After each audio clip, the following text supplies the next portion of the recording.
observer of the observer state of Palestine. Mr. President, thank you for organizing this important meeting, and thank Algeria in this regard. Allow me also to thank Commissioner General Lazzarini for his remarkable and continued service, and through him to express our deep appreciation to UNRWA staff who have shown great dedication and courage in trying to preserve life in Gaza at the peril of their own. Allow me further to thank Mr. Jan Egeland for his briefing and the NRC for their role, and through him, thank all humanitarian organizations who have tried to help the Palestinian people in impossible conditions and at great risk. UN staff and humanitarians deserve to be better protected, and we have a duty to hold accountable those who have shown such disregard for the most fundamental rules of our international law-based order, leaving international humanitarian law in tatters and immediate need of reinforcement. Mr. President, Israel has destroyed everything in Gaza, everything, except the sacred bond between a people and their land. Their roots run too deep. Their history covers millennia. The wounds of their Nakba have yet to heal. So by hundreds of thousands, they are going back to the north from which they were uprooted and expelled by the occupying power. Yesterday, in 2 hours, Mr. President, 200,000 Palestinians marched walking from the south to the north. Old men and women holding a tired cane, small children who have just recently learned to walk, families carrying whatever they can of what remains of who they are, men and women exhausted, bereaved, sometimes injured, finding the energy to take one step after another to reverse this latest forcible displacement, survivors of a genocide fighting against ethnic cleansing. They know they are returning to find ruins, that their homes have been destroyed, their neighborhoods have been obliterated, their schools and hospitals have been bombed. They know that all the requirements of life have been deliberately targeted, and yet, still, they went back. That image tells you all you need to know about the Palestinian people. This is who we are. Their tragedy, their pain and agony, all that they have endured, and the wish of Israel to humiliate them and to make them suffer, even as refugees returning to destroyed refugee camps, not to their villages and towns. But also, this image shows their resilience, their steadfastness, their inability to surrender, and just how much they belong to this land, and this land belongs to them. This is the Palestinian struggle, a simple dream, living in freedom and dignity in their ancestral land. Mr. President, Israel thought by destroying everything, Palestinians would have to leave. It has often made this miscalculation, and now they're trying again in the refugee camps in Jenin, Tulkarem, Nablus, Tubas, and East Jerusalem. That by making our people's lives more miserable, more unbearable, more impossible, it will get rid of the Palestinians. And it is again this miscalculation that is behind its attacks against UNRWA. Israel has been attacking UNRWA long before October 7, and at that time, it did not try to conceal its objectives. It wanted to end the refugee problem, to erase rights that cannot be erased, that are inalienable. The idea is simple. To get rid of the refugees, you just try and destroy the agencies serving them.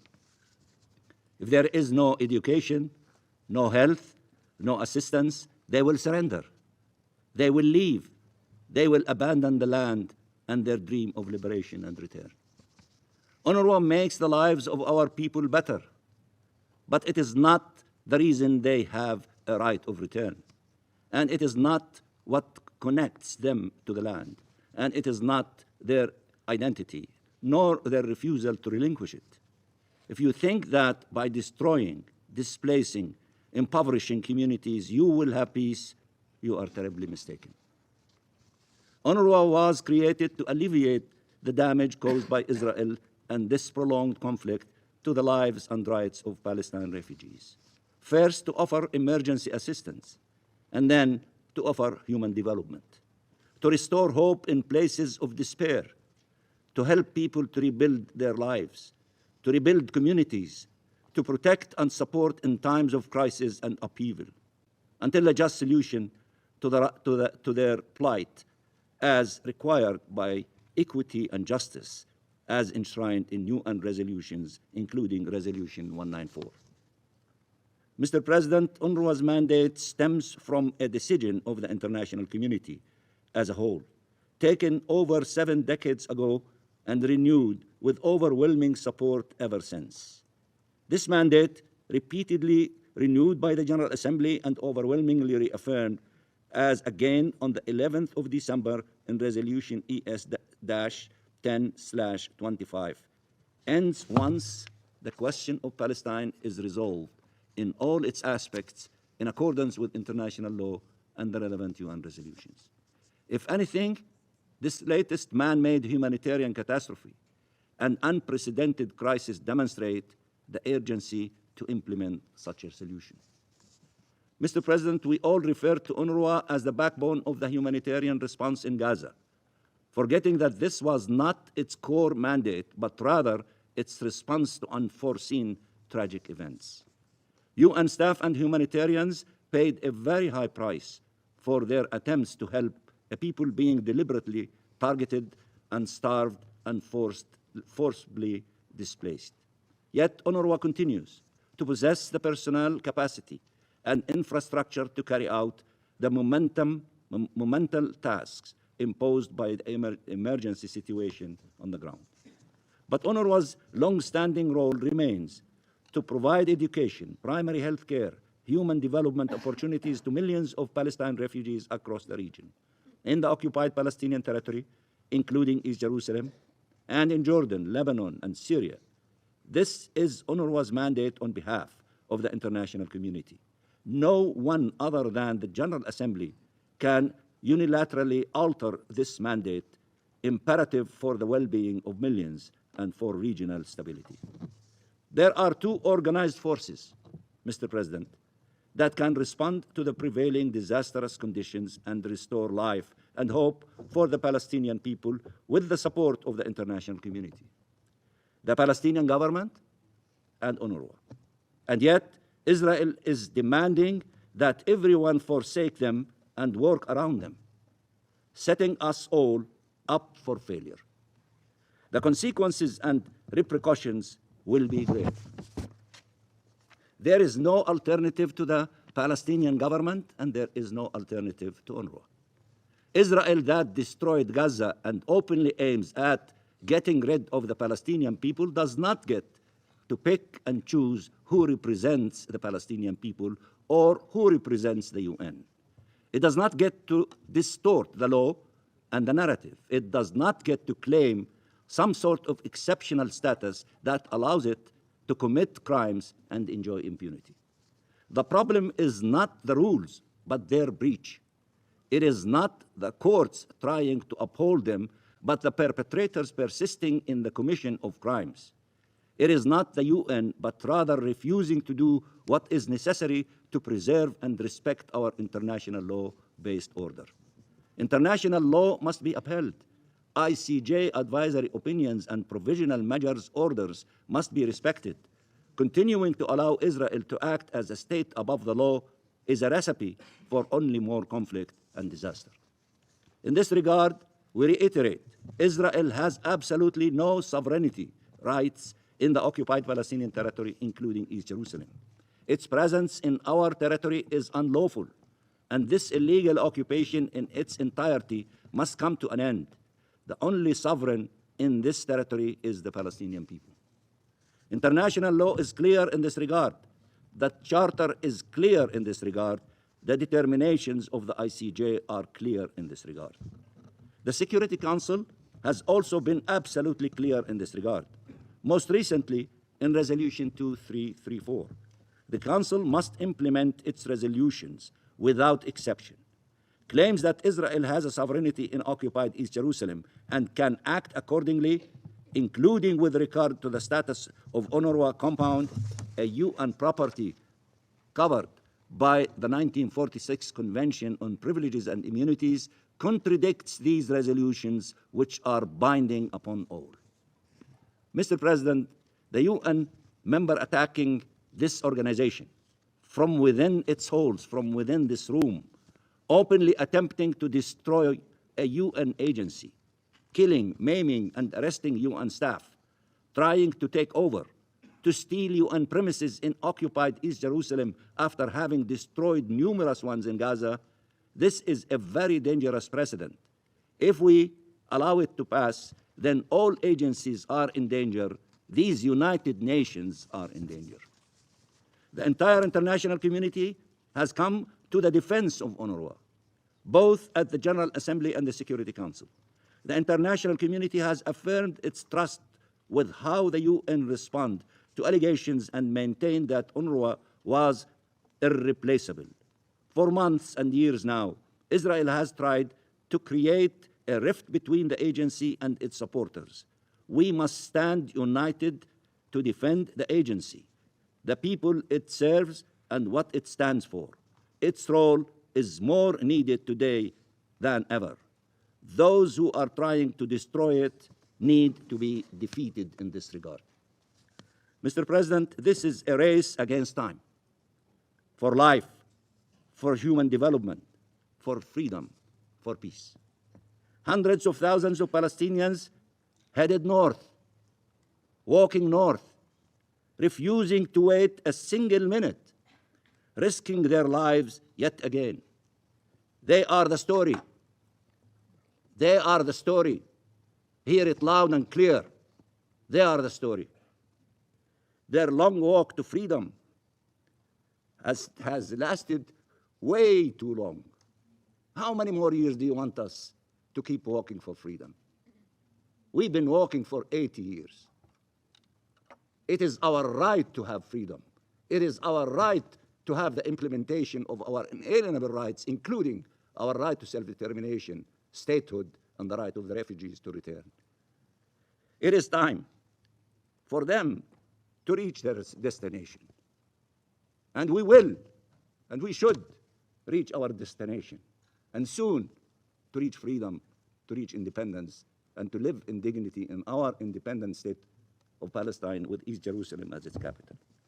The words owes them that it is your obligation to deliver to us that since you got involved in our case from its inception, then it is your duty to complete this exercise by fulfilling our rights, the rights of the Palestinian people. Hundreds of thousands of Palestinians in refugee camps in the West Bank, including East Jerusalem, also continue to rely on UNRWA for their well-being and protection, which are under direct and escalating threats as Israeli occupying forces and settlers intensify their attacks, causing loss of life and destruction of property and further forced displacement. The international community cannot ignore the rising violence and instability and cannot leave them without protection in this critical moment. We therefore reiterate our standing appeals to the international community to continue their historic accompaniment of our people on this long and painful journey, of which UNRWA has been a central part and must remain so until its mandate is fulfilled with the realization of their rights and the just and peaceful solution we overcome all obstacles to achieve. Millions are depending on us, and we must not fail them. millions of Palestine refugees. Thank you, Mr. President. Presidency of the Security Council gives the floor to the representative of Israel. Esteemed Council members, I hereby inform the United Nations and the Security Council that the legislation concerning UNRWA's activities in Israel will officially come into force in 48 hours, on January 30. In accordance with applicable Israeli law and following the termination of this provisional agreement, UNRWA must cease its operations and evacuate all premises it operates in Jerusalem, including the properties located in Ma'alot Dafna and Kfar Akeb. The legislation forbids UNRWA from operating within the sovereign territory of the State of Israel and forbids any contact between Israeli officials and UNRWA. Furthermore, UNRWA will be prohibited from maintaining any representative office, service, or activity within our territory. Israel will terminate all collaboration, communication, and contact with UNRWA or anyone acting on its behalf. Colleagues, this decision reflects years of efforts to address the grave accusations raised against UNRWA. This decision also reflects the reality of the situation, that UNRWA has miserably failed in its mandate, and it has failed the people who were supposed to benefit from its services. This decision was not made lightly, nor was it made quickly. It was not a political decision, it was simply a necessary one. It follows decades of betrayal by an agency that has placed political agendas, neglect, and cover-ups over humanitarian principles.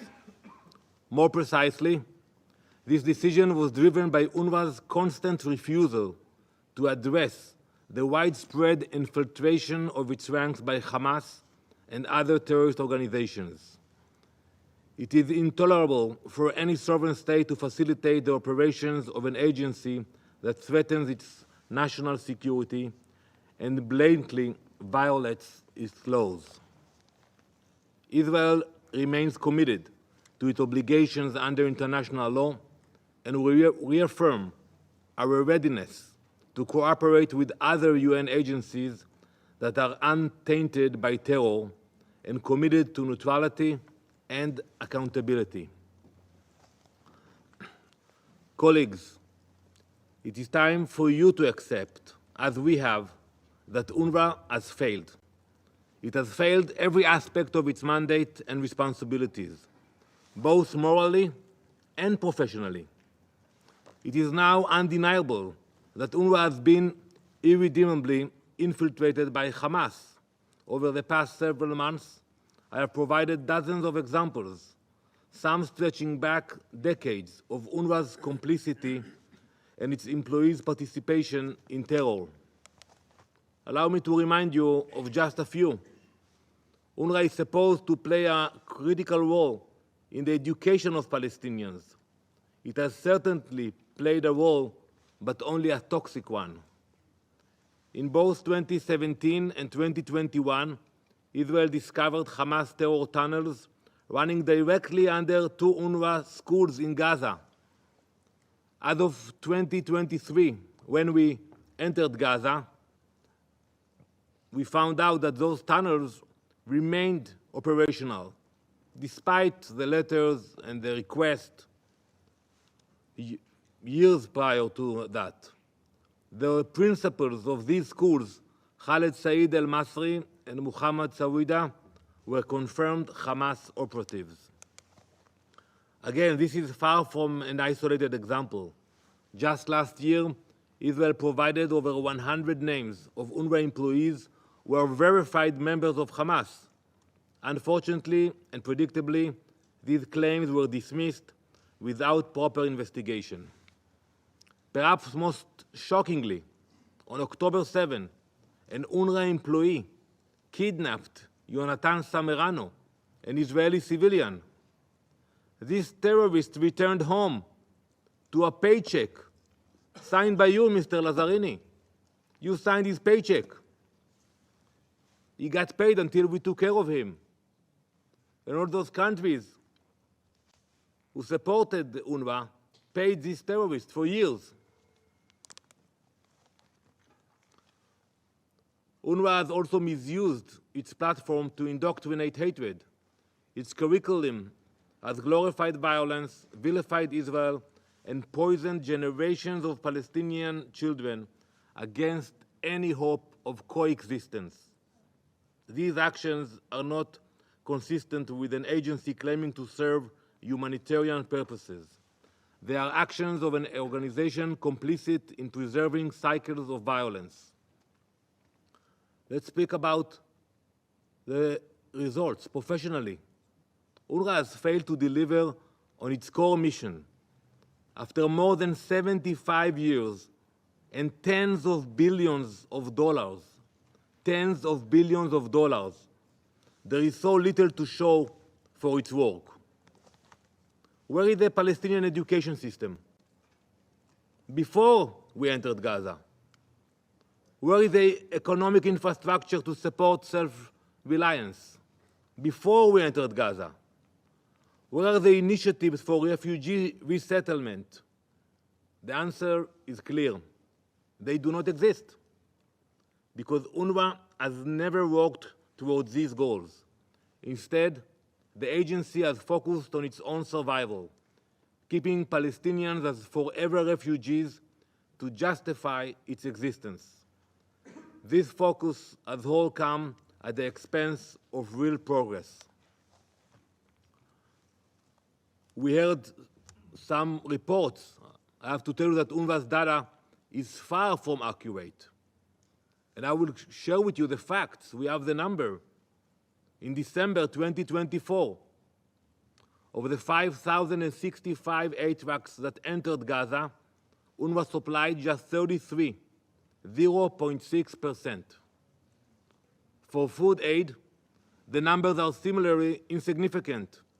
Of the 3,894 food trucks that entered in that same month, UNRWA provided just 29. That's 1%. Overall, UNRWA has provided just 10% of the aid over the course of the war.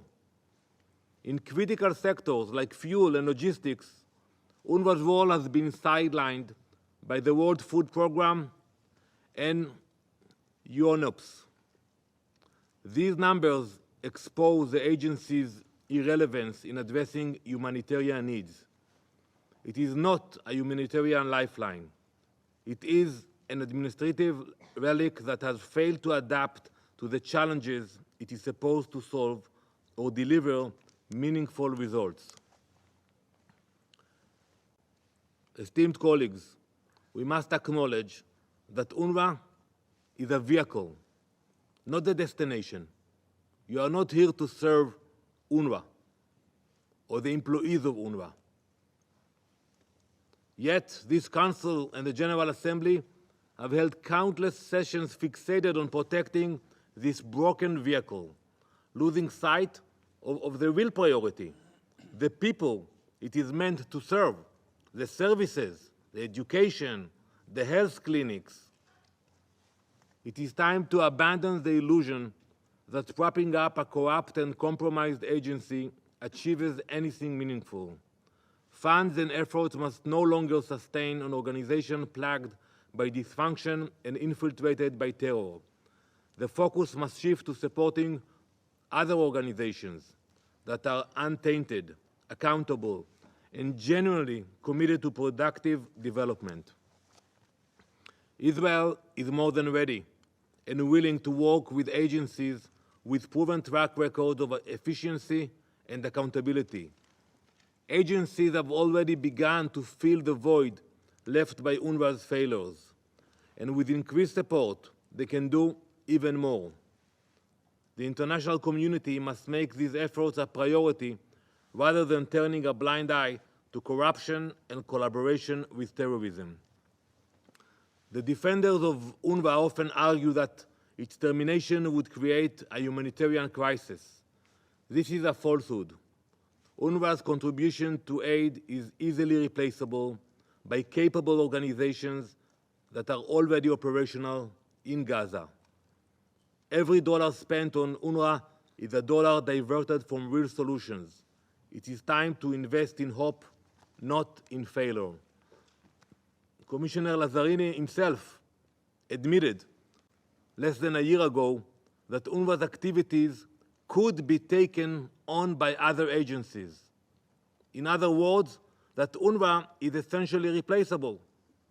Colleagues, not only is UNRWA replaceable, but the time to replace it is now. Let me conclude with this. In 48 hours' time, as this legislation comes into effect, we will stand at a turning point.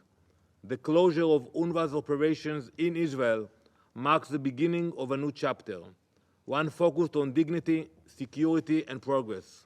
It is a moment to move beyond the failures of the past and to forge a path toward a better future for all. The international community faces a choice: to continue funding an agency that sows hatred, or to promote a system that nurtures coexistence, to enable terror, or to stand with Israel in its pursuit to accountability and justice. Israel made this decision to protect its citizens and to end the exploitation of international humanitarian aid. But even for those in this room, and I can think about few of you, who do not really care about our security, about our future, but you say that you care about the Palestinian people, it is time to drop your agendas and bias, take a constructive approach for the Palestinian people, and join us in supporting organizations that will actually help those you claim to defend.